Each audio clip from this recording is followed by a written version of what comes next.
നമ്മളിപ്പോൾ ഒരു ഇന്ത്യൻ ഒറിജിനാൾ ശരിക്കും പലപ്പോഴും മിഡിൽ ഈസ്റ്റിൽ ബിസിനസ്സിൽ പോകും. ഓക്കെ, എന്നിട്ട് ഐ ആം ഫ്രം ദുബായ് എന്നാണ് പ്രസൻറ്റ് ചെയ്യുന്നത്. ആക്ച്വലി ഈസ് എൻ ഇന്ത്യൻ ശരിക്കും. അപ്പോൾ നമ്മുടെ ഒറിജിനെ തന്നെ ട്രാൻസ്ഫോം ചെയ്യാനാണ് നമ്മൾ ശ്രമിക്കുന്നത്. Actually that is a duplication. ഒരു ഷെയർ ഹോൾഡറെ ഇത്രമാത്രം ശക്തിപ്പെടുത്തുന്ന ഒരു സിസ്റ്റം ലോകത്ത് ഒരു രാജ്യത്തും ഇല്ലാന്നാണ്. Share holder is safe. ഞാനിപ്പോൾ കഴിഞ്ഞ 5-8 മാസമായിട്ട് ദുബായിലുണ്ട്. അവിടെ ഈവൻ 20 മില്യൺ, ചെറിയ പൈസ 20 മില്യൺ 35 മില്യൺ റവന്യൂ ചെയ്യുന്ന ആൾക്കാർക്ക് വരെ ഇൻകം ടാക്സ് വന്നതിന്റെ ഇമ്പാക്ട് ഇപ്പോഴും അറിയാം. 1000 കോടി അല്ലെങ്കിൽ ഞാനൊന്ന് മാനേജ് ചെയ്യുന്നത് അർത്ഥമില്ല എന്നുള്ള തോട്ട് പ്രോസസ്സാണ് ശരിക്കും. അപ്പോൾ 100 കോടി 150 കോടി കുറേ കൊച്ചു കമ്പനി ഉണ്ടായിട്ട് കാര്യമില്ല. അപ്പോൾ ഡൈനാമിക്സ് ചേഞ്ച് ആയി. അപ്പം നമ്മൾ ഒരൊറ്റ ഒരു കോർപ്പറേറ്റ് ഗവേണൻസ് സിസ്റ്റത്തിലേക്ക് വരണം.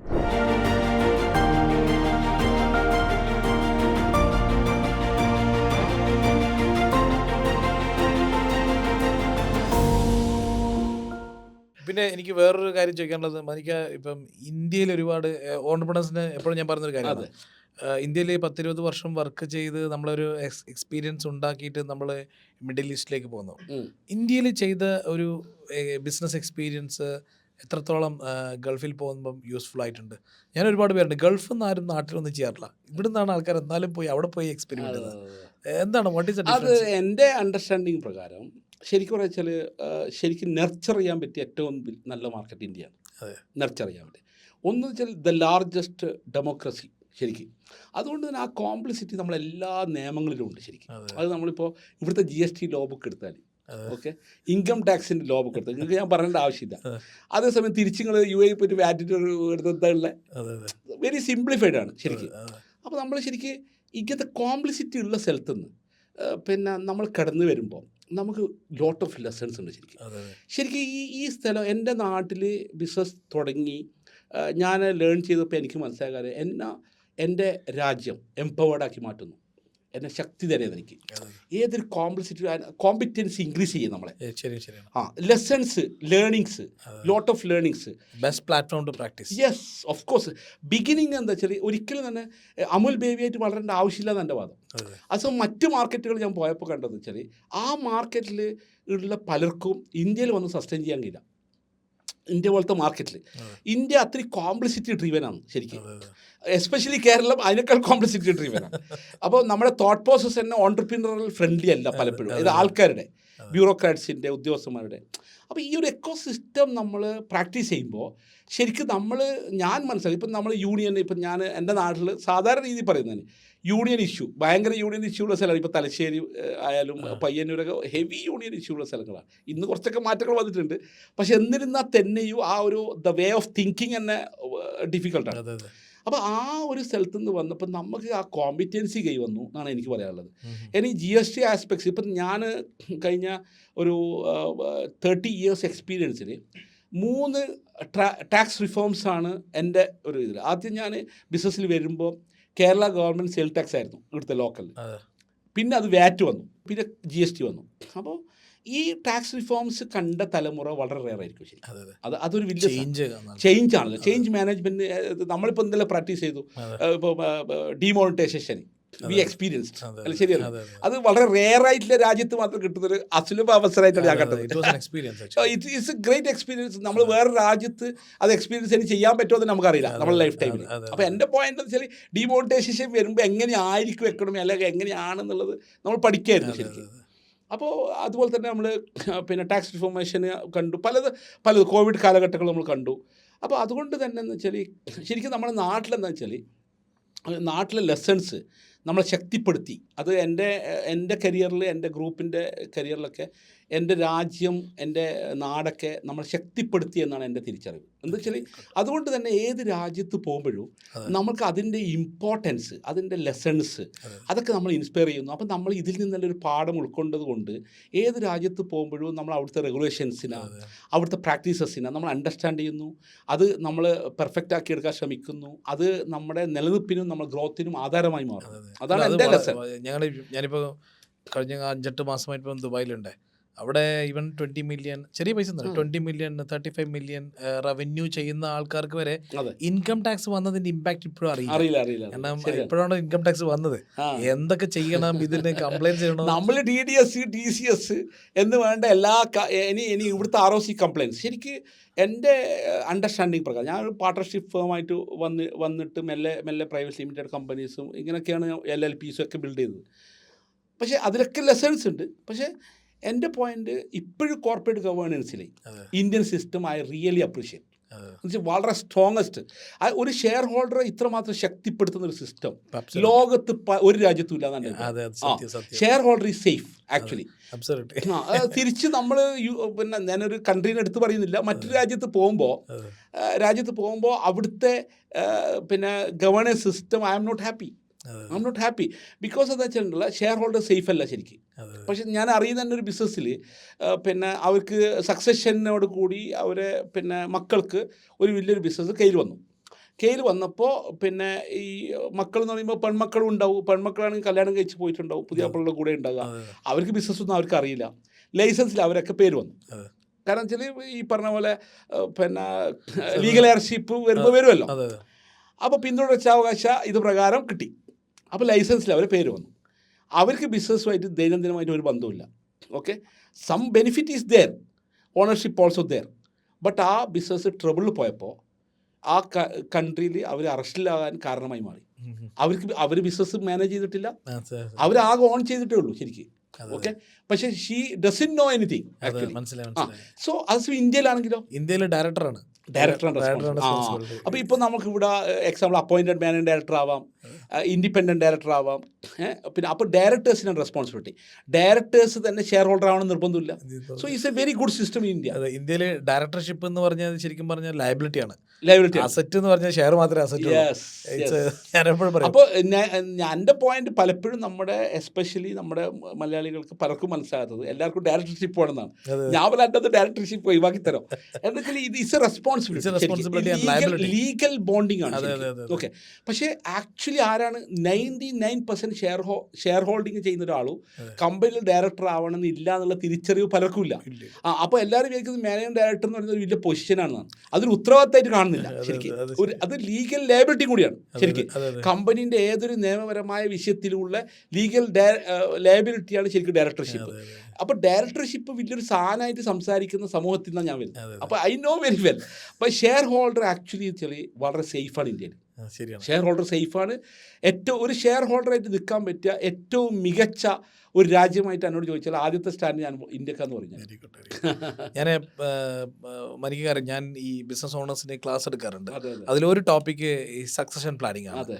ഈ ബിസിനസ് ഫാമിലി ബിസിനസിന്റെ succession planning especially for Muslims കമ്മ്യൂണിറ്റിക്ക് ഞാൻ എപ്പോഴും പറയും one of the best succession planning നിങ്ങളാണ് ശരിക്കും ആലോചിക്കേണ്ടത്. കാരണം അവിടെ ഈ ട്രസ്റ്റിനെ കുറിച്ച് പറയുമ്പോൾ മിക്കപ്പോഴും എല്ലാവരുടെയും തെറ്റിദ്ധാരണ ഇതൊരു ചാരിറ്റബിൾ ട്രസ്റ്റ് ആണ്, ഇത് നേരിട്ട് ചാരിറ്റിക്ക് പെർസെപ്ഷൻ. ഇങ്ങനെ ഒരു പ്രൈവറ്റ് ട്രസ്റ്റ് ഫൗണ്ടേഷൻ അതിനെക്കുറിച്ചൊക്കെ ഞാൻ പറയുമ്പോൾ സക്സഷൻ പ്ലാനിങ് എത്രത്തോളം ആവശ്യമാണ് ഒരു ബിസിനസ്സിന്? വളരെ വളരെ ഇമ്പോർട്ടൻ്റ് ആണ്. കാരണം നമ്മൾക്കിപ്പോൾ തിരിഞ്ഞ് ഞാൻ നോക്കുമ്പോൾ എൻ്റെ ഒരു അനാലിസിസിലാണ് ഞാൻ പറയുന്നത്. ഞാൻ പിന്നെ പ്രൊക്യൂർമെൻറ്റിന് വേണ്ടിയിട്ട് വിവിധ രാജ്യങ്ങൾ സന്ദർശിക്കുമ്പോൾ ആ രാജ്യത്ത് ആ കമ്പനീൻ്റെ ഹിസ്റ്ററി നോക്കുമ്പോൾ 200 years ബാക്ക് ഹിസ്റ്ററി അല്ലെങ്കിൽ 300 ബാക്ക് ഹിസ്റ്ററി ഒക്കെ ഉള്ള കമ്പനീസിനെ നമ്മൾ കാണുന്നത്. ചുരുങ്ങിയത് ഒരു 50-100 കൊല്ലം ഇല്ലാത്ത ഒരു കമ്പനീസും ഇല്ല. അപ്പോൾ ശരിക്കും വെച്ചാൽ നമ്മുടെ നാട്ടിൽ തിരിഞ്ഞു വന്ന് നോക്കുന്ന സമയത്ത് ഞാൻ എൻ്റെ പിന്നെ ചെറിയ പട്ടണത്തിൽ ഞാൻ അനാലിസ് ചെയ്യുമ്പോൾ അല്ലെങ്കിൽ എൻ്റെ കണ്ണൂർ ജില്ലയിൽ അനാലിസ് ചെയ്യുമ്പോൾ അല്ലെങ്കിൽ കേരളത്തിൽ അനാലിസ് ചെയ്യുമ്പോൾ ശരിക്കും വെച്ചാൽ വി ആർ ലാക്കിങ്. എന്താ കാരണം പ്രൊമോട്ടറുടെ ലൈഫാണ് ആ ബിസിനസ് ലൈഫ്. യെസ്, അത് ഭയങ്കര അത് മാറ്റം വരുത്തിയിട്ടില്ലെങ്കിൽ നമ്മുടെ നാടിന് പുരോഗതി ഉണ്ടാവില്ല ശരിക്കും. ഇത് നമ്മൾ വളരെ അധികം ശ്രദ്ധിക്കേണ്ട ഒരു വലിയൊരു ഏരിയ ആണ് ശരിക്കും. അപ്പോൾ ആ ഏരിയ ഈ എക്സാമ്പിൾ വെച്ചാൽ നമ്മളെല്ലാവരും ഈ പിന്നെ ഇപ്പോൾ പ്രൊമോട്ടർ അല്ലെങ്കിൽ ഷെയർ ഹോൾഡർ എന്ന് വെച്ചാൽ ഇപ്പോൾ നമ്മൾ US-ലുള്ള പല കമ്പനീസ് ഇപ്പോൾ കോലർ ഒറ്റ ഫാമിലി ഓൺഡ് കമ്പനിയാണ് ശരിക്കും. ഓക്കെ, ഇപ്പം പിന്നെ നമ്മൾ അങ്ങനെ നോക്കുന്ന സമയത്ത് അത് ശരിക്കും റൺ ബൈ പ്രൊഫഷണൽസാണ്. അപ്പോൾ നമ്മളിവിടെ ഓണർഷിപ്പ് ഒരു ഈഗോ ആയിട്ട് കാണും ശരിക്കും. അതിൻ്റെ ആവശ്യമില്ല ശരിക്കും. എന്തിനാണ്? അപ്പോൾ റൺ ബൈ പ്രൊഫഷണൽസ്. അപ്പോൾ നമുക്ക് ഒന്ന് പ്രൊഫഷണൽ എക്കോസിസ്റ്റം ബിൽഡ് ചെയ്യണം. രണ്ട് എന്ന് വെച്ചാൽ ഈ സക്സഷൻ പ്ലാനിങ്ങിൻ്റെ അഭാവം കൊണ്ട് തന്നെ ഇപ്പം ഞാൻ തന്നെ എൻ്റെ സ്വന്തം കഥ എടുക്കുക, വേറെ ആൾ പറയേണ്ട. എൻ്റെ ഗ്രാൻഡ് ഫാദർ ചെയ്ത ബിസിനസ് അല്ല എൻ്റെ ഉപ്പ ചെയ്തത്. എൻ്റെ ഉപ്പ ചെയ്ത ബിസിനസ്സല്ല ഞാൻ ചെയ്തത്. പക്ഷേ ഒരു കാര്യം ഞാൻ എൻഷുർ ചെയ്തിട്ടുണ്ട്, ഞാൻ ചെയ്ത പണി എൻ്റെ സക്സസേഴ്സ് അവർ എഫിഷ്യൻ്റ് അല്ലെങ്കിൽ എടുക്കണ്ട, പക്ഷേ ഈ കമ്പനി സസ്റ്റെയിൻ ചെയ്യണം ഈ രാജ്യത്ത്. ഈ രാജ്യത്തിൻ്റെ മുതൽക്കൂട്ടായി ഈ കമ്പനി മാറണം. ഈ ബിസിനസ് എംപ്ലോയ്മെൻറ്റ് ജനറേറ്റ് ചെയ്യാനും ഒരു സോഷ്യോ എക്കണോമിക് ഡെവലപ്മെൻറ്റിനും പാർട്ടായിട്ട് നിൽക്കുന്നതാവണം എന്നൊരു ചിന്ത എനിക്കുണ്ട്. എൻ്റെ പോയിന്റ് മനസ്സിലായി. രണ്ടാമത് സക്സഷൻ പ്ലാനിങ്ങിൻ്റെ അടുത്ത സ്റ്റേജിലേക്ക് എന്നോട് ചോദിച്ചു കഴിഞ്ഞാൽ, ഇപ്പം നമ്മൾ സാധാരണ രീതിയിൽ ഒരു കാറ് വാങ്ങിയാൽ ഇപ്പുറം ഒരു ബംഗാളി ഡ്രൈവർ ഇരിക്കുന്നുണ്ട്. ഓക്കെ, ഓനിക്ക് ലൈസൻസ് ഉണ്ട്, ഓനിക്ക് അതുപോലെ തന്നെ ഓനിക്ക് നല്ല രീതിയിൽ ഡ്രൈവ് ചെയ്യാൻ അറിയാം. ഓക്കെ, തിരിച്ച് ഇപ്പുറം എൻ്റെ മകനും ഇരിക്കുന്നുണ്ട്. ഓക്കെ, ഓനിക്ക് ലൈസൻസും ഇല്ല, ഡ്രൈവ് ചെയ്യാൻ അറിയില്ല. ഞാൻ ആർക്കാ ചാവി കൊടുക്കുക?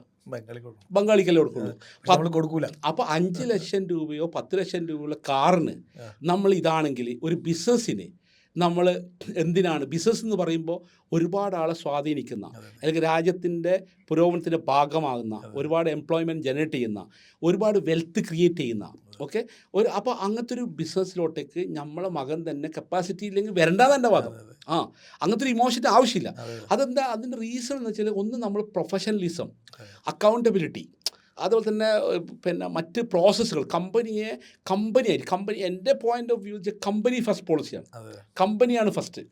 ഇൻഡിവിജ്വലിന് പ്രയോറിറ്റി ആടാ എന്തില്ല, എനിക്ക് തന്നെ ഞാൻ പ്രയോറിറ്റി അല്ല, എനിക്ക് കമ്പനിയാണ് പ്രയോറിറ്റി. അപ്പോൾ ആ ഒരു പോയിന്റിലാണ് ഏറ്റവും ഇമ്പോർട്ടൻ്റ് ആയിട്ടുള്ള ഒരു ചാലഞ്ച് ഞാൻ മനസ്സിലാക്കിയത്, ഇവർക്ക് ആർക്കും ഇതിന്റെ ഒരു കൺട്രോൾ ആൻഡ് മാനേജ്മെന്റിന്റെ വ്യത്യാസം അറിയില്ല. കൺട്രോൾ ആണ് ഷെയർ, മാനേജ്മെന്റ് ആണ് ബോർഡ്. ടെക്നിക്കലി ഈ മാനേജ്മെന്റ് എടുത്തിട്ട് ഇതേ കൺട്രോളുള്ള ഓണർക്ക് കൊടുക്കുന്നതുകൊണ്ടാണ് ഇത് മാനേജ് ചെയ്യാൻ പറ്റാത്തത്. അതാണ് ഏറ്റവും എന്താ വെച്ചാൽ, നമ്മുടെ അടുത്ത് പല ആൾക്കാരും എന്ന് വെച്ചാൽ SMEസിനെ എടുത്തു കഴിഞ്ഞാലൊക്കെ, ഞാൻ ഉൾപ്പെടെ അങ്ങനെ ആയിരുന്നു, അങ്ങനെ എല്ലാം ഞാൻ പറയുന്നില്ല, അതായത് ബോർഡും കൺട്രോളിൽ ഒന്നാണ്. പക്ഷെ ഞാനിപ്പോൾ ശ്രമിക്കുന്നത് വെച്ചാൽ ബോർഡിനെ സെപ്പറേറ്റ് ചെയ്യണം. ഓക്കെ, ഷെയർ ഹോൾഡറെ സെപ്പറേറ്റ് ചെയ്യുക, ബോർഡിനെ സെപ്പറേറ്റ് ചെയ്യുക, ബിസിനസ്സിനെ പ്രൊഫഷണൽ വൽക്കരിക്കുക. ഈ മെത്തേഡിലേക്ക് പോയിട്ടില്ലെങ്കിൽ നമ്മൾ എടുക്കുന്ന പണി, എൻ്റെ ഭാഷയെ പറയുക, ഒരു നാറാണത്ത് ഭ്രാന്തൻ്റെ പണിയായി മാറും. നമ്മൾ ഉരുട്ടി വളരെ മുകളിൽ കൊണ്ടുപോയിട്ടില്ല, തിരിച്ചെടുക്കുന്ന പണിയാണ്. അപ്പോൾ എൻ്റെ പോയിന്റ് എന്ന് വെച്ചാൽ, നമ്മൾ ഉണ്ടാക്കുന്ന ഓരോ പ്രവർത്തനവും നമ്മളെ ജീവിത കാലഘട്ടത്തിൽ മാത്രം നിൽക്കുന്നതിൽ അർത്ഥമില്ല. അപ്പോൾ അതുകൊണ്ട് തന്നെ അതൊരു സസ്റ്റൈനബിൾ എൻ്റർപ്രൈസിങ്ങിനെ ബേസ് ചെയ്തിട്ട് വർക്ക് ചെയ്യാനും, അതിനനുസരിച്ചുള്ള സ്ട്രാറ്റജൈസ് ചെയ്യാനും, അതിനനുസരിച്ചിട്ടുള്ള അക്കൗണ്ടബിലിറ്റിയും, അതിനനുസരിച്ചുള്ള പ്രൊഫഷണലിസം കൊണ്ടുവരാനും നമുക്ക് പറ്റണം. ഈ 65-70 വയസ്സാകുന്ന സമയത്ത്, കാരണം അതൊരു പീക്കിലാണ്. കാരണം ബിസിനസ്സിന് ഓണർക്ക് റിട്ടയർമെന്റ് ഇല്ല, അതൊരു പണിയാണ്. ശരിയാണ്, ഇതിന് റിട്ടയർമെന്റ് ഒന്നും ഇല്ല. 70-80 വയസ്സുണ്ടെങ്കിൽ നമ്മൾ നടത്തും. പക്ഷെ 65-70 വയസ്സിൽ നിൽക്കുമ്പോൾ നമ്മൾ കാണുന്ന പലപ്പോഴും ഇവർക്കത് ഹാൻഡ് ഓവർ ചെയ്യാൻ മനസ്സില്ല, ഇത് ഏൽപ്പിക്കാൻ ഒരു ധൈര്യക്കുറവ്. കാരണം ഇവരുടെ വിചാരം ഏൽപ്പിച്ചു കഴിഞ്ഞാൽ ഞാൻ നടത്തിയ പോലെ നടത്തില്ല എന്നുള്ളതാണ് മിക്കപ്പോഴും. അതാണ് ഏറ്റവും വലിയൊരു കൺസേൺ ആയിട്ട് എനിക്ക് തോന്നുന്നത്. അതെനിക്ക് ഒരു ഫൈനലി ഒരു ഓൺടർപ്രണേഴ്സിന് എന്താണ് ഒരു മെസ്സേജ് കൊടുക്കാനുള്ളത്? തീർച്ചയായിട്ടും ഈ സക്സഷൻ പ്ലാനിങ് നമ്മൾ ഒരുപാട് വർക്ക് ചെയ്തിട്ട് നമ്മൾ പിന്നെ മുന്നോട്ട് പോയി ഒരു ലാർജ് എൻ്റർപ്രൈസ് ക്രിയേറ്റ് ചെയ്യുമ്പോൾ, ആ കമ്പനിയുടെ പിന്നെ സുസ്ഥിരത, അല്ലെങ്കിൽ കമ്പനിയുടെ അജയ്യത, അല്ലെങ്കിൽ കമ്പനി സൊസൈറ്റിയിലും രാജ്യത്തും ഇൻഫ്ലുവൻസ് ചെയ്യുന്ന രീതിയിലേക്ക് കമ്പനിനെ മാറ്റാൻ നമ്മൾ ശ്രമിച്ചു തീരും. അതൊരിക്കലും തന്നെ നമ്മളൊരു പ്രൈവറ്റ് അഫെയർ അല്ല എന്ന് നമ്മൾ തിരിച്ചറിയേണ്ടതുണ്ട്. അത് തീർച്ചയായിട്ടും അത് സ്വാർത്ഥതയോടുകൂടി കാണേണ്ട ഒരു സാധനമല്ല. കാരണം അതിൻ്റെ അടിയിൽ ഒരു 10-500ഓളം സ്റ്റാഫ് ഉണ്ട്, എംപ്ലോയീസ് ഉണ്ട്, അവരുടെ ഫാമിലി ഉണ്ട്. അത് അതിനേക്കാൾ ഉപരി എന്ന് വെച്ചാൽ, നമ്മളൊരു ബിസിനസ്സിനെ ബിൽഡ് ചെയ്യാൻ നമ്മൾ ദശാബ്ദങ്ങൾ എടുക്കും ശരിക്കും.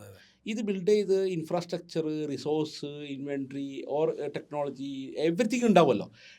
ഇപ്പോഴത്തെ കണ്ടീഷനിൽ നമുക്കറിയാം IT ഉൾപ്പെടെ വലിയൊരു ഇൻഫ്ലുവൻസ് ഉണ്ട്. അപ്പം നമ്മൾ ഇങ്ങനെ ബിൽഡ് ചെയ്ത് കൊണ്ടുവന്ന് കഴിഞ്ഞ ശേഷം അതിൻ്റെ സുസ്ഥിരത ഇല്ലെങ്കിൽ അതിനെ എൻകേഷ് ചെയ്യാൻ പറ്റില്ല. ശരിക്കും ഒരു ജനറേഷൻ നിൽക്കുന്നതല്ല ഒരു ബിസിനസ് ശരിക്ക്. അത് ജനറേഷൻസ് നിൽക്കുന്ന രീതിയിൽ ചിന്തിക്കാൻ നമ്മൾ തയ്യാറാണ്. അതുപോലെ തന്നെ ഇപ്പം എൻ്റെ പോയിന്റ് വെച്ച് നമ്മളിപ്പോൾ നമ്മൾ ചെറിയ ക്ലസ്റ്ററായിട്ട് ഡെവലപ്പ് ചെയ്തതാണ്, ചെറിയ ഫേമായിട്ട് ഡെവലപ്പ് ചെയ്തതാണ്. ഇപ്പം നമ്മൾ കൺസോൾട്ടേഷൻ പ്രോസസ്സിലേക്ക് പോവുകയാണ്. അപ്പോൾ ഇന്ത്യൻ മൾട്ടിനാഷണൽ ആവണം എന്നാണ് എൻ്റെ ആഗ്രഹം. ഇപ്പം ആണ്, പക്ഷേ ടെക്നിക്കലി അല്ല. അപ്പോൾ അതുകൊണ്ട് തന്നെ ആ രീതിയിൽ വരുമ്പം തീർച്ചയായിട്ടും അതൊരു ആ ഒരു എൻ്റർപ്രൈസിനെ ഇന്ന് കാണുന്ന സൈസിൽ നിന്നും അടുത്ത വേറൊരു സൈസിലോട്ടേക്ക് എത്തിക്കാനുള്ള ശ്രമത്തിലാണുള്ളത്. അപ്പോൾ അപ്പോഴൊക്കെ നമ്മളെന്ന് വെച്ചാൽ നല്ല രീതിയിൽ ലീഡർഷിപ്പിനെ ബിൽഡ് ചെയ്യാൻ, ഒരു സെക്കൻഡ് ലെയർ ടീമിനെ ബിൽഡ് ചെയ്യാൻ, പ്രൊഫഷണലിസം കൊണ്ടുവരാൻ ഇപ്പോഴും നമുക്ക് ടാലൻറ്റഡ് ആയിട്ടുള്ള ആൾക്കാരെ കിട്ടാത്ത ചലഞ്ചസ് ഭയങ്കരമാണ്. അപ്പോൾ നമ്മൾ എന്ത് തന്നെ ആയാലും നമ്മൾ വർക്ക് ചെയ്യുന്നത് നമ്മുടെ രാജ്യ പുരോഗതിക്ക് വേണ്ടിയിട്ടാണെന്നുള്ള തിരിച്ചറിവ്, അല്ലെങ്കിൽ എൻ്റെ ചുറ്റുപാടിന് വേണ്ടിയിട്ടാണ്, അല്ലെങ്കിൽ എൻ്റെ നാടിന് വേണ്ടിയിട്ടാണ്, അല്ലെങ്കിൽ സൊസൈറ്റിക്ക് വേണ്ടിയിട്ടാണ്. അതുകൊണ്ട് തന്നെ ഇത് എൻ്റെതോ എൻ്റെ കുടുംബ വിഷയം മാത്രമല്ല എന്ന തിരിച്ചറിവ് നമുക്ക് ഉണ്ടാവണം. നമ്മൾ സൊസൈറ്റിനെ കാണണം, നമ്മൾ എംപ്ലോയ്മെൻറ്റ് ജനറേറ്റ്. കാരണം ഞാൻ വെച്ചാൽ പലപ്പോഴും എൻ്റെ വർക്ക് പ്ലേസുകളൊക്കെ നല്ല വർക്ക് പ്ലേസുകൾ ഉണ്ടാക്കാൻ, വർക്ക് കൾച്ചർ ഉണ്ടാക്കാൻ പരിശ്രമിക്കുന്ന ആളാണ്. കാരണം ഗുഡ് വർക്ക് പ്ലേസുകളും ഗുഡ് വർക്ക് എക്കോസിസ്റ്റംസും ഇന്നത്തെ ലോകത്തിന് കോമ്പറ്റ് ചെയ്യാവുന്ന രൂപത്തിലുള്ള കാര്യങ്ങൾ അഡാപ്റ്റ് ചെയ്യാൻ നമുക്ക് പറ്റണം. ഇപ്പോഴത്തെ ഏറ്റവും വലിയ വിഷയം എന്താ വെച്ചാൽ, ഇന്നിപ്പോൾ നമുക്കറിയാം AI പോലെ, മെഷീൻ ലേണിംഗ് പോലെ, അല്ലെങ്കിൽ പിന്നെ ഡാറ്റ സയൻസ് പോലത്തെ ഒരുപാട് ഏരിയാസിൽ അതൊക്കെ അഡാപ്റ്റബിലിറ്റി നമ്മൾ ഓർഗനൈസേഷൻ ഉണ്ടോ എന്ന് എൻഷുർ ചെയ്യുക എന്നുള്ളത് തന്നെ വലിയ പണിയാണ്. അപ്പോൾ അത് അഡാപ്റ്റബിലിറ്റി വരണമെങ്കിൽ അതിൻ്റെ കോസ്റ്റ് ഉണ്ട്. അപ്പോൾ അതിന് അങ്ങനെ കോസ്റ്റ് വരുമ്പോൾ അങ്ങനത്തെ ടാലൻറ്റഡ് ആൾക്കാരെ കൊണ്ടുവരുന്നത്. അപ്പോൾ നമ്മൾ അടുത്ത തലമുറക്ക് എന്താണ് നൽകുന്നത് ശരിക്കും? അപ്പോൾ അവർക്ക് നല്ല വർക്ക് പ്ലേസ് നൽകുന്നുണ്ടോ, നല്ല വർക്ക് എക്കോ സിസ്റ്റം ബിൽഡ് ചെയ്തിട്ടുണ്ടോ, അവർക്ക് ഭാവിയെ ദർശിക്കാനുള്ളൊരു കപ്പാസിറ്റി. എക്സാമ്പിൾ ഫ്യൂച്ചറിസ്റ്റിക് ആയിട്ട് ഇപ്പോൾ ഒരു ശരിക്കും ഒരു ജോൾസൻ്റെ കപ്പാസിറ്റി ഒരു ബിസിനസ്സുകാരന് വേണം ശരിക്കും, അല്ലേ? ശരിയല്ലേ? അപ്പോൾ അതുകൊണ്ട് തന്നെ നമ്മൾ ഡിഫൈൻ ചെയ്തിട്ട് ഫ്യൂച്ചറിസ്റ്റിക് ആയിട്ട് കമ്പനീൻ്റെ ഫ്യൂച്ചറിനെ ബേസ് ചെയ്തിട്ട് നമ്മളിപ്പോൾ ശരിക്കും വെച്ചാൽ ഞാൻ നേരത്തെ പറഞ്ഞ പോലെ ഒരു എപ്പിക് ഉണ്ടാക്കണമെങ്കിൽ റിസോഴ്സ് വേണമല്ലോ. അപ്പോൾ റിസോഴ്സ് സമാഹരിച്ചുകൊണ്ടേ ഇരിക്കും. ഇപ്പോഴും ഞാൻ 26 കൊല്ലം 28 കൊല്ലം 31 കൊല്ലം ഞാൻ ബിസിനസ്സിൽ ABC എന്ന് പറയുന്ന കമ്പനി ഇപ്പോൾ 26 കൊല്ലമായി. ഇപ്പോഴും എൻ്റെ സ്റ്റാൻഡ് ഇപ്പോഴും റിസോഴ്സ് സമാഹരിച്ചുകൊണ്ടിരിക്കുന്നത്. We are not in a position that actually epic ആവേണ്ട റിസോഴ്സിലേക്കുള്ളേ.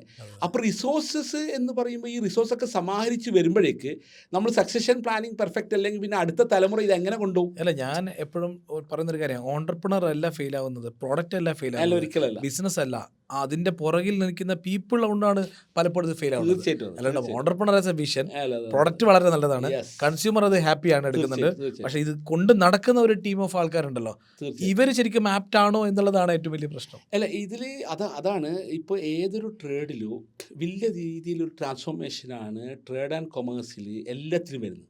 ഇനി മാനുഫാക്ചറിങ്ങിൽ ഉൾപ്പെടെ ആയാലും ശരി. അപ്പോൾ അതിനെ സസ്റ്റെയിൻ ഇപ്പം തന്നെ നമ്മൾ നോക്കിക്കഴിഞ്ഞ് കഴിഞ്ഞാൽ നിങ്ങൾ Europe is in A very difficult scenario. അപ്പോൾ യൂറോപ്പിലെ പല കമ്പനീസും പരസ്പരം കൊളാബറേറ്റ് ചെയ്യേണ്ട സാഹചര്യത്തിൽ വരുന്നത്. ഇപ്പോൾ ഓട്ടോമൊബൈൽ ഇൻഡസ്ട്രി എടുത്താൽ തന്നെ നിങ്ങൾക്കറിയാം ചൈനീസ് ഇൻ്റർവെൻഷൻ എത്രമാത്രം മാറ്റങ്ങളാണ് ഇപ്പോൾ ലോകത്തുണ്ടാക്കുന്നത്. അപ്പോൾ ആ രൂപത്തിൽ പല ഇൻഡസ്ട്രിയിലും ഡൈനാമിക് ഷിഫ്റ്റ് നടക്കുന്നുണ്ട്.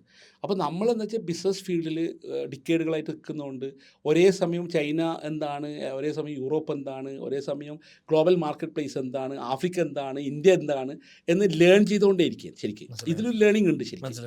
അപ്പോൾ ആ ടൈപ്പിൽ നമ്മൾ അടുത്ത വരുന്ന തലമുറ എന്ന് പറഞ്ഞാൽ ഞാൻ ഉദ്ദേശിക്കുന്നത് അത് എൻ്റെ മകനാകണം എന്നതല്ല ഞാൻ ഉദ്ദേശിക്കുന്നത്.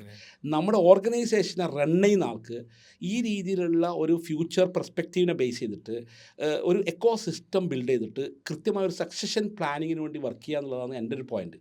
കാരണം ഇന്നിപ്പോൾ സ്കെയിലബിൾ അല്ലാത്ത ഓർഗനൈസേഷൻ സർവൈവ് ചെയ്യാൻ ബുദ്ധിമുട്ടാണ്. ഞാൻ ഒരു എക്സാമ്പിൾ പറയാം. ഞാൻ പറഞ്ഞു പോകുന്നതുകൊണ്ട് പറയുന്നതാണ്. ഞാൻ ആദ്യം ബിസിനസ്സിൽ 94 എൻ്റെ ഓൺ ബിസിനസ് ആരംഭിക്കുന്നത്. അന്ന് 94 എന്താ വെച്ചാൽ എൻ്റെ ഒരു പോയിൻ്റ് ഓഫ് വ്യൂ എന്ന് വെച്ചാൽ 1 കോടി രൂപയുടെ വാർഷിക വരുമാനം ഉണ്ടായാൽ, വരുമാനത്തിൽ ലാഭമല്ല റവന്യൂ ഉണ്ടായാൽ എനിക്കന്ന് സസ്റ്റെയിൻ ചെയ്യാമായിരുന്നു. എൻ്റെ ചെറിയ ബിസിനസ്സാണ്, സ്മോൾ ബിസിനസ്, 1 കോടി രൂപ. അപ്പോൾ ഒരു മാസം ഒരു 8 ലക്ഷം രൂപേൻ്റെ നടത്തിയാൽ മതി എനിക്ക്. ഓക്കെ, അപ്പോൾ ഒരു മാസം 8 ലക്ഷം രൂപ, ഒരു ദിവസം ഒരു 25,000 രൂപേൻ്റെ ബിസിനസ്, 30,000 രൂപേൻ്റെ ബിസിനസ് നടത്തിയാൽ തന്നെ എനിക്ക് കാര്യങ്ങൾ കൊണ്ടുപോകാം. പക്ഷെ കുറച്ച് കഴിഞ്ഞപ്പോൾ ആ ഓർഗനൈസേഷൻ അടുത്ത സ്റ്റേജിലെത്തിയപ്പോൾ എനിക്ക് മനസ്സിലായി ഇതൊരു 5 കോടി രൂപയില്ലെങ്കിൽ ഇത് കൊണ്ടുപോകുന്നതിൽ അർത്ഥമില്ല. അങ്ങനെ അപ്പോൾ എസ്റ്റാബ്ലിഷ്മെൻറ്റ് വലുതായി, ഇൻവെൻട്രി വലുതായി, ഇൻഫ്രാസ്ട്രക്ചർ വലുതായി, നമ്പർ ഓഫ് പീപ്പിൾ കൂടി. അപ്പോൾ അങ്ങനെ എത്തി നോക്കുമ്പോൾ എനിക്ക് മനസ്സിലായി ഇത് നടക്കില്ല. 10 കോടി രൂപയില്ലെങ്കിൽ ഇത് അർത്ഥമില്ല. പിന്നെ അടുത്ത ലക്ഷ്യത്തിലേക്ക് പോയി. അങ്ങനെ 10 കോടി രൂപ എത്തിയപ്പോൾ എനിക്ക് മനസ്സിലായി 25 കോടി അല്ലെങ്കിൽ ഈ പണി, ഈ ജേണി നിങ്ങൾ മനസ്സിലാക്കേണ്ട വെച്ചാൽ ഇന്നത്തെ സാഹചര്യത്തിൽ എൻ്റെ അണ്ടർസ്റ്റാൻഡിങ് പ്രകാരം നമ്മുടെ കേരളത്തിലെ സിനാറിയോയിൽ ഒരു എക്സാമ്പിൾ എന്ന് പറഞ്ഞാൽ പല ട്രേഡിനും പല ക്യാരക്ടറാണ്. നമ്മൾ ഇൻഡസ്ട്രിയിൽ, നമ്മളെ സെക്ടറിൽ, ഞാൻ വർക്ക് ചെയ്ത സെക്ടറിൽ ഒരു 100 crore ആ പണി എടുക്കാണ്ടിരിക്കലല്ലേ. Okay, because there is a cost for everything. അപ്പോൾ ഇനി തിരിച്ച് എന്തുകൊണ്ട് ഞാനിപ്പോൾ കൺസോൾട്ടേഷൻ ചിന്തിക്കുന്നു എന്ന് വെച്ച് കഴിഞ്ഞാൽ 1000 കോടി അല്ലെങ്കിൽ ഞാനൊന്നും മാനേജ് ചെയ്യുന്നത് അർത്ഥമില്ല എന്നുള്ള തോട്ട് പ്രോസസ്സാണ് ശരിക്കും. അപ്പോൾ 100 കോടി 150 കോടി കുറേ കൊച്ചു കമ്പനി ഉണ്ടായിട്ട് കാര്യമില്ല. അപ്പോൾ ഡൈനാമിക്സ് ചേഞ്ചായി. അപ്പം നമ്മൾ ഒരൊറ്റ ഒരു ഗവേണൻസ് സിസ്റ്റത്തിലേക്ക് വരണം. ഈവൻ ROC കംപ്ലയിൻസ് പ്രകാരം തന്നെ മുമ്പൊക്കെ ഞാൻ എന്താ വെച്ചാൽ പല കമ്പനിയിലും മാനേജിങ് ഡയറക്ടർ, എനിക്ക് തന്നെ അന്ന് അറിയില്ലായിരുന്നു. ഞാൻ talking 10 years back story or 15 years back story. അപ്പോൾ എന്നോട് പറഞ്ഞു അതിന് മാനേജ് ഡയറക്ടർ അതെ ഞാൻ പറഞ്ഞു അതെ ഇതിലും അതെ അതെ പല പല ഡിവിഷനുകളാണ്. അപ്പോൾ ചുരുക്കം വെച്ചാൽ കുറച്ച് വർഷങ്ങൾക്ക് മുമ്പ് ROC രജിസ്റ്റർ ഓഫ് കമ്പനീസ് എന്ത് ചെയ്തു, ഒരു ആൾക്ക് 2 കമ്പനി കൂടുതൽ അങ്ങനെ എന്തോ ഒരു കണക്കുണ്ട്, മാനേജിംഗ് ഡയറക്ടർ പൊസിഷൻ ഹാൻഡിൽ ചെയ്യാൻ പറ്റില്ല. ഈവൻ നമ്പർ ഓഫ് കമ്പനീസ് തന്നെ ശരിക്കും പറയാ വെച്ചാൽ ഡയറക്ടർഷിപ്പ് ഹാൻഡിൽ ചെയ്യുന്നതിന് ഡിഫിക്കൽട്ടീസ് ഉണ്ട്. അപ്പോൾ ഓട്ടോമാറ്റിക്കലി എന്ന് വെച്ചാൽ കമ്പനി, അപ്പം അത് ഞാൻ അപ്രീഷിയേറ്റ് ചെയ്യുന്നു ആ നിയമത്തെ. എന്തുകൊണ്ടെന്നറിയാം, അപ്പോഴാണ് എനിക്ക് തോന്നിയത് കൺട്രോൾ നഷ്ടപ്പെടുമല്ലോ, എന്നാൽ പിന്നെ കൺസോൾട്ടേറ്റ് ചെയ്തില്ലെങ്കിൽ കൺട്രോൾ ഉണ്ടാവില്ല. So that is A good actually. അപ്പോൾ രണ്ടാമത്തെ പോയിന്റ് എന്താ വെച്ചാൽ ഇപ്പോൾ ഡയറക്ടർഷിപ്പിൻ്റെ ലിമിറ്റേഷൻ വന്നു. പിന്നെ ഞാനൊരു പാഷനായിട്ട് ഓൺട്രപ്രീനർഷിപ്പിൽ വർക്ക് ചെയ്യുന്ന ആളായതുകൊണ്ട് നമ്പർ ഓഫ് കമ്പനീസ് ഉണ്ടാക്കി. നമ്പർ ഓഫ് കമ്പനീസ് പല പല സാധനത്തിനും കമ്പനി, അച്ചാർ ഉണ്ടാക്കാൻ ഒരു കമ്പനി, തേങ്ങ ഉണ്ടാക്കാൻ വേറെ കമ്പനി എന്ന് പറഞ്ഞാൽ അങ്ങനെ കുറച്ച് കമ്പനീസ് ഉണ്ട്. അപ്പോൾ 20 കമ്പനി ആയപ്പോൾ അതിന് മുകളിലൊരാൾക്ക് പ്രൊമോട്ടറായിട്ട് ചെയ്യാൻ പറ്റില്ല. LLPയിലും അങ്ങനെ തന്നെ. അങ്ങനെ 40 കമ്പനി ആയപ്പോൾ ഞാനത് നിന്ന് സ്റ്റക്കായി. ഇതിൻ്റെ അപ്പുറത്തേക്ക് നമുക്ക് എന്തെങ്കിലും ഇന്ത്യൻ ലോ പ്രകാരം പറ്റില്ല. അപ്പോൾ ഞാൻ എന്താക്കി, അപ്പോൾ ഞാൻ സൊല്യൂഷൻ വേണമല്ലോ നമുക്ക്. ഇതെന്താണ് അപ്പോഴും എന്താ വെച്ചാൽ ഈ കൺസോൾട്ടേഷൻ മൈൻഡ് സെറ്റിൽ വേറെ കിടക്കുന്നുണ്ട്. അപ്പോൾ എനിക്കൊരു കാര്യം മനസ്സിലായി. അങ്ങനെ ഞാൻ എന്താക്കി, ഒരു പേഴ്സണൽ കമ്പനി ഉണ്ടാക്കി. അങ്ങനെ കമ്പനി പ്രൊമോട്ടറായിട്ട് കമ്പനി ഉണ്ടാക്കി. പിന്നെ so it's all learning from the experiences actually.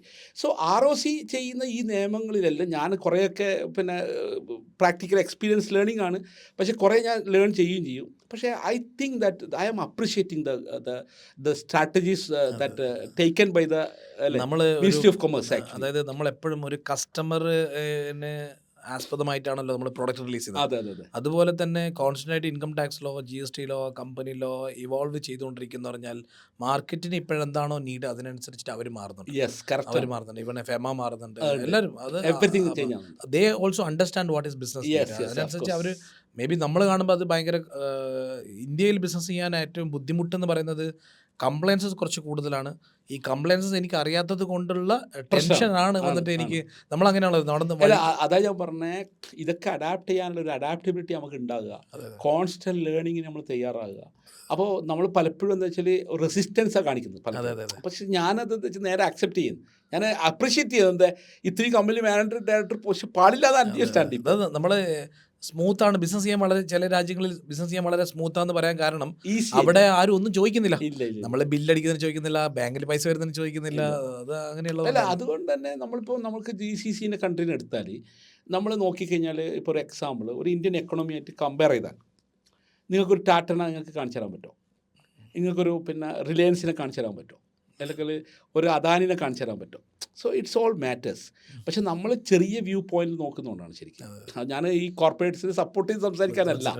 പക്ഷേ അത് നമ്മൾ ചൈനയിൽ പോയാൽ ഒരുപാട് ഓൺട്രപ്രീനേഴ്സിനെ നമ്മൾ കാണുന്നു, ഒരുപാട് ഇൻഡസ്ട്രിയലിസ്റ്റിനെ നമ്മൾ കാണുന്നു. അപ്പോൾ നമ്മൾ മനസ്സിലാക്കുന്നത് വെച്ചാൽ GCCയിൽ ഒരു ലിമിറ്റേഷൻ ഉണ്ട്.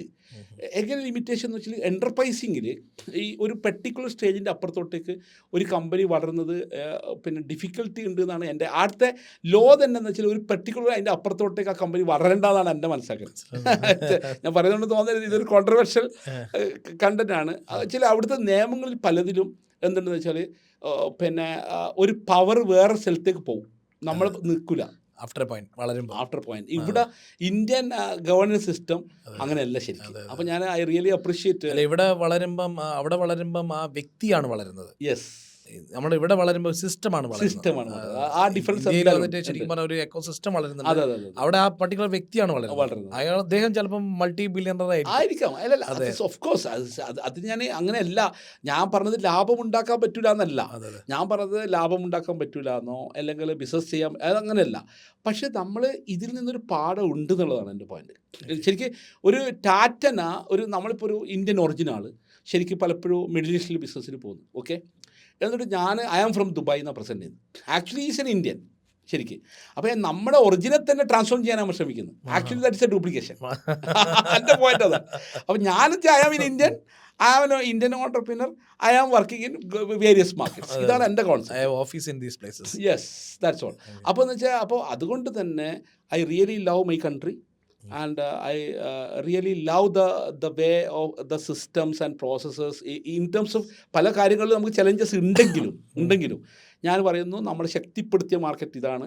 അതുകൊണ്ട് തന്നെ ഇനി സ്കെയിലബിലിറ്റിനെ എടുത്താൽ ഇന്ത്യയിൽ അത്രയും സ്കെയിലബിൾ ആയിട്ടുള്ള ഈ 1.4 ബില്യൺ പോപ്പുലേഷനുള്ള ഏത് ഈ ഹൂൾ മിഡിൽ ഈസ്റ്റ് എടുത്താൽ കിട്ടില്ല. ഇനി ഈവൻ ആഫ്രിക്കൻ്റെ ലിമിറ്റേഷൻ എനിക്കറിയാലോ. അപ്പോൾ ഓരോ മാർക്കറ്റിൻ്റെ സൈസ് എന്താ നമുക്കറിയാലോ. സോ എന്ന് വെച്ചാൽ there is lot of learning actually.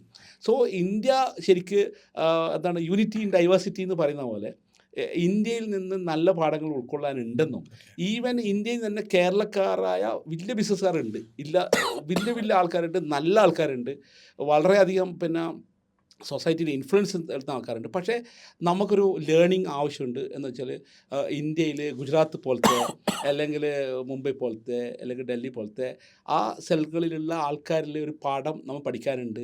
നമ്മൾ ഓൺലി കേരളം തീർച്ചയായിട്ടും അറബികളായിട്ട് വളരെ വ്യാപാര ബന്ധങ്ങൾ ഉണ്ടായിരുന്നൊരു പീരീഡ് ഉണ്ടായിരുന്നു. ഈവൻ കൂടുതലും നമുക്ക് നോർത്തിനേക്കാളുപരി എക്സാമ്പിൾ നമ്മൾ പറഞ്ഞ ഇന്ത്യ എന്ന് പറയുന്ന രാജ്യത്തിൻ്റെ മുഴുവൻ പൊട്ടൻഷ്യൽ നമ്മൾ അണ്ടർസ്റ്റാൻഡ് ചെയ്യുന്നതിന് പകരം നമ്മൾ കടൽ കടന്ന് പോവുകയാണ് ശരിക്കും. അപ്പോൾ ഞാൻ പക്ഷേ യാത്രകൾ ഇനി തിരിച്ച് അങ്ങോട്ടേക്കും ആവാം. നമ്മളൊരു മലയാളിക്ക് എന്തുകൊണ്ട് നോർത്തിൽ പോയിക്കൂടാ. അപ്പോൾ ശരിക്കും പറയാച്ചാൽ ഇന്നും ഞാൻ വിശ്വസിക്കുന്നു ഇന്ത്യയിൽ നിന്നുകൊണ്ട് മലബാർ ഗോൾഡ് വന്നതുകൊണ്ട് ഇന്നിപ്പം മലബാർ ഗോൾഡ് എത്തിയത് അല്ലെങ്കിൽ കല്യാണം എത്തിയത് ഇപ്പം മണപ്പുറം പോലെ അല്ലെങ്കിൽ നമ്മുടെ മുത്തൂറ്റ് പോലുള്ള സ്ഥാപനങ്ങൾ ജനറേറ്റ് ചെയ്തത് ഇവിടുന്നാണ് ശരിക്കും. മുത്തൂറ്റ് ആയാലും ശരി, മണപ്പുറം ആയാലും ശരി, കല്യാണം ആയാലും ശരി, മലബാർ ആയാലും ശരി, അതൊക്കെ ഇന്ത്യൻ മാർക്കറ്റിൻ്റെ ശക്തിയാണ് ശരിക്കും. ശരിയല്ലേ? അപ്പം നമ്മൾ ഈ കൊച്ചു കേരളത്തിൽ നിന്നിട്ട് ചെറിയ പോപ്പുലേഷനുള്ള ചില രാജ്യങ്ങളിൽ ഓഫ് കോഴ്സ് മുമ്പൊക്കെ നമുക്ക് തൊഴിലവസരങ്ങൾ തന്നു. പക്ഷേ ഇന്ന് ലോക്കലൈസേഷൻ ഇമ്പ്രൂവ് ചെയ്യുന്നു, ഇൻകം ടാക്സ് വരുന്നു, പല രീതിയിലുള്ള റെസിസ്റ്റൻസ്. ഇപ്പോൾ അമേരിക്കയിൽ ഉൾപ്പെടെ ശരിക്ക് നമ്മൾ നാട്ടിലേക്ക് പണം അയക്കുന്നതിന് ടാക്സ് ഏർപ്പെടുത്താൻ പോയി. അതന്നെ ഇനി കുറച്ച് കഴിഞ്ഞാൽ മിഡിൽ ഈസ്റ്റിലേക്ക് വരാനുള്ള സാധ്യതകളുണ്ട്. അപ്പോൾ ഇതൊക്കെ നമ്മൾ ആ അക്കൗണ്ടബിലിറ്റി പാർട്ട് നമ്മൾ കാണുന്നില്ല. ആ ഒരു ആ രീതിയിലുള്ള തോട്ട് പ്രോസസ്സ് കഴിഞ്ഞ 50 കൊല്ലമല്ല ഇനി വരാൻ വേണ്ടി പോകുന്ന 50 കൊല്ലം എന്ന് നമ്മൾ തിരിച്ചറിയേണ്ടതുണ്ട് എന്നാണ് എൻ്റെ കാഴ്ചപ്പാട്. Anyway it was very wonderful. എനിക്ക് സത്യം പറഞ്ഞാൽ ഭയങ്കര ഇന്ത്യനെ കുറിച്ച് കുറേ സംസാരിച്ചു, നമ്മൾ ബിസിനസിനെ കുറിച്ച് സംസാരിച്ചു, സക്സഷൻ പ്ലാനിങ്ങിനെ കുറിച്ച് സംസാരിച്ചു. ഒരു പോയിന്റ് കൂടി ഞാൻ പറയാം. I love my country and even ഞാൻ ഇൻ്റർനാഷണൽ ബിസിനസ്സിലോട്ട് എത്തിയത് മേക്ക് ഇൻ ഇന്ത്യ ഇനീഷ്യേറ്റീവിനെ സപ്പോർട്ട് ചെയ്തിട്ടാണ്. എൻ്റെ ഇന്ത്യൻ്റെ ഉൽപ്പന്നങ്ങളെ ഗ്ലോബൽ മാർക്കറ്റ് പ്ലേസിൽ എങ്ങനെ വിൽക്കാം എന്നതായിരുന്നു ഞാൻ ചിന്തിച്ചത്. അതുകൊണ്ട് എൻ്റെ ഇന്ത്യൻ്റെ റിസോഴ്സസ്, കാരണം ഞാൻ ചെറുപ്പത്തിൽ ഞാൻ ചെറിയ ബിസിനസ്സിൽ ഏർപ്പെട്ടത് കൊണ്ട് ഇന്ത്യയിൽ ഞാൻ സഞ്ചരിക്കാതെ പട്ടണങ്ങളോ സഞ്ചരിക്കാതെ മാർക്കറ്റ് പ്ലേസുകളും ഇല്ല. സോ നിങ്ങൾ ഇപ്പോഴും നമ്മൾ നോക്കിക്കഴിഞ്ഞ് കഴിഞ്ഞാൽ നമ്മൾ ചൈനയിൽ എല്ലായിടത്തും പോയാലും ഇന്ത്യയിൽ സൂറത്ത് പോലത്തെ സ്ഥലത്ത് പോയിട്ടുണ്ടായ ടെക്സ്റ്റൈൽ ഇൻഡസ്ട്രി നമ്മൾ കണ്ടാൽ, അല്ലെങ്കിൽ പല സ്ഥലത്തും നമ്മളിപ്പം നമ്മളെ മോർബിയിൽ സെറാമിക് ഇൻഡസ്ട്രി കണ്ടാൽ പലതും ശരിക്കും ഇന്ത്യയിൽ തന്നെ ഒരു പോസിബിലിറ്റി ഉള്ള രാജ്യമാണ്. അതുകൊണ്ട് തന്നെ നമ്മൾ ഒരു പ്രൗഡ്ഫുൾ ആയിട്ടുള്ള ഇന്ത്യൻ പേഴ്സണാലിറ്റി ആയിട്ട്, ഒരു ഇന്ത്യൻ മൾട്ടിനാഷണൽ ആയിട്ടായിരിക്കണം പ്രസൻറ്റ് ചെയ്യേണ്ടത്. നമുക്കൊരു ഡ്യൂപ്ലിക്കേറ്റ് വേണ്ട, നമ്മൾ ഒറിജിനൽ നമ്മൾ എന്ത് ചെയ്യണ്ട, മറച്ചു വെക്കണ്ട എന്നാണ് എൻ്റെ കാഴ്ചപ്പാട്. Thank you so much. Thank you. Fintaxman, the mentor your business needs.